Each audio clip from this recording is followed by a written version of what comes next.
on, guys? Back in the video. Today I'm going to be doing grading every NBA team's NBA draft, part 1 to 6. So I wasn't making the slides for this video. I was going to try to do all 30 teams, but then I realized it's going to take a long time because I'm also doing their draft picks and their trades.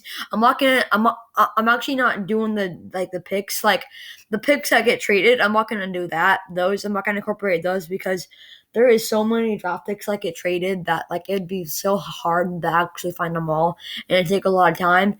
And so yeah, I'm not gonna do that, but I am gonna get the draft picks that they traded, the people that traded, and the people that they selected too. So yeah, this is gonna be part 1 to 6. I am gonna make 6 parts. Each part will have 5 teams, and I'm gonna grade their overall draft. So yeah, let's get going.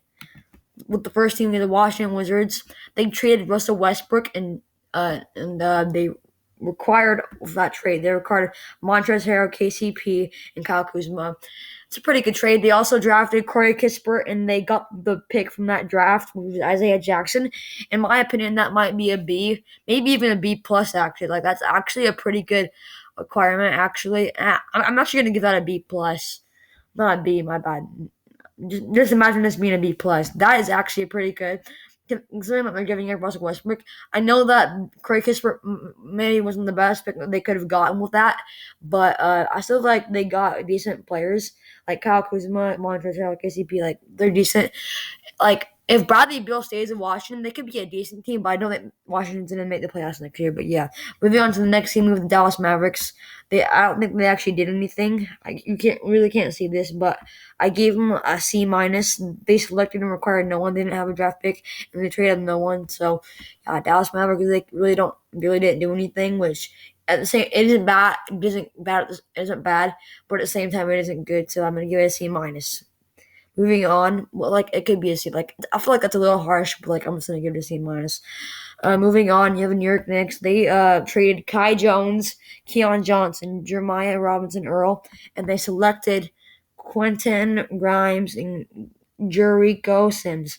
I feel like they got some good players, but I feel like they gave up on some good players. If you ask me, I would rather have Kai Jones and Keon Johnson than Quentin Grimes and Jericho Sims.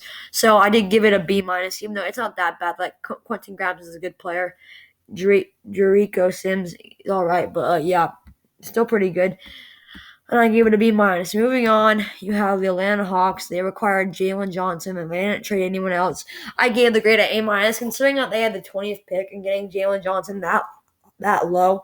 I thought I was pretty good, so I gave it an A minus. Then moving on to the last one I believe I have on here, the San Antonio Spurs. They traded no one, and they selected/received Joshua Primo and Joe Wieskamp. And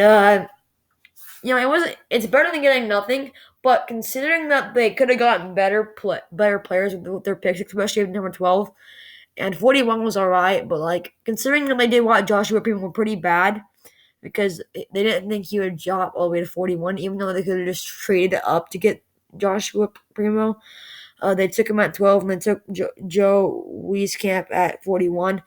I think I'm going to give this a B minus because, I feel like they could have gotten better players, even get the players they want. So, yeah, that's going to do it for, the part 1 of this part 6 series where I grade every team's NBA draft. Thank you guys for watching, and yeah, bye.